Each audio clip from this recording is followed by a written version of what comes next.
S'harmoniser avec les phases de la Lune.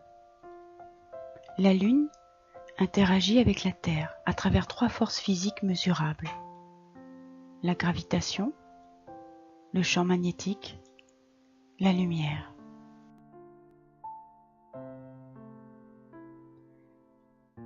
La Lune tourne autour de la Terre selon un cycle de 29 jours, 12 heures et 44 minutes. Son aspect évolue en fonction de sa position par rapport au Soleil et à la Terre.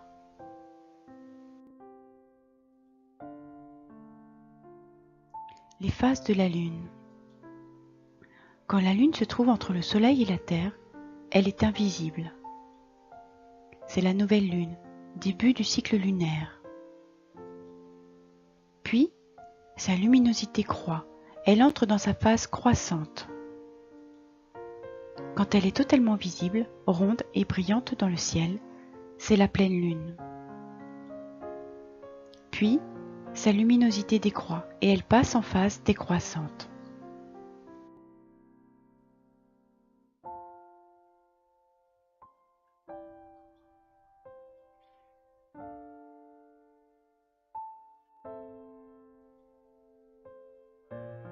Les influences de la Lune. Sans cesse, la Lune tourne autour de la Terre, ce qui entraîne de nombreuses répercussions sur les éléments, l'eau notamment, et les êtres vivants. Les influences sur notre environnement. Les marées. Les masses d'eau des océans sont attirées vers l'astre lunaire. Les forts coefficients des marées surviennent donc en pleine et nouvelle lune, tandis qu'aux demi-lunes, la mer monte et descend avec une moindre grande amplitude.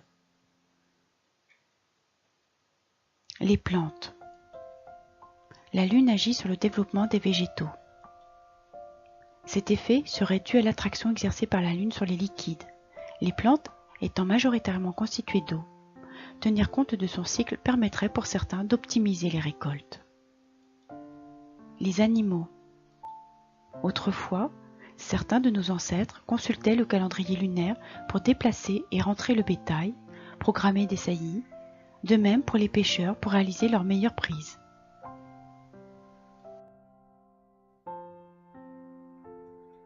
L'influence sur l'homme. La Lune a un impact sur notre sensibilité. Et cela est dû aux différents liquides qui traversent notre organisme.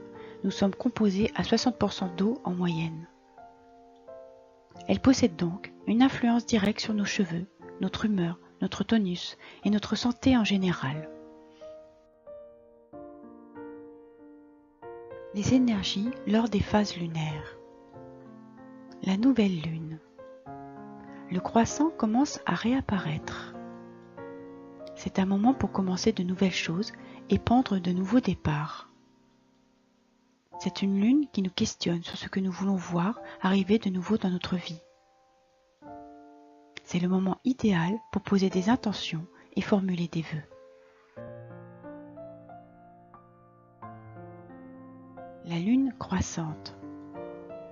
C'est le prolongement puissant de l'énergie de la nouvelle lune. C'est une période pour tirer les choses vers le haut, renforcer, construire, augmenter, créer, amener, positiver. L'énergie s'amplifie à mesure que la lune s'arrondit. C'est une phase de créativité et d'inspiration.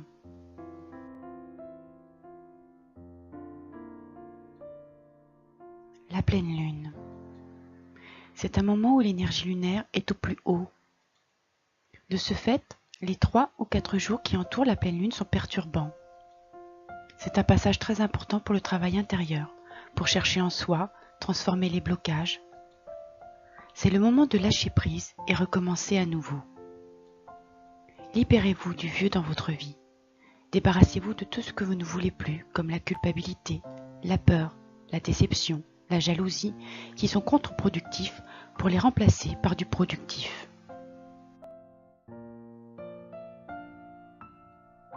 Lune décroissante. La lune décroissante commence la seconde nuit qui suit la pleine lune. C'est le bon moment pour explorer la partie sombre de nous-mêmes. C'est le moment de faire du ménage, du tri, de se débarrasser de tout ce que l'on ne veut plus. C'est une période de transition qui vise à préparer la prochaine phase de nouvelle lune qui suivra.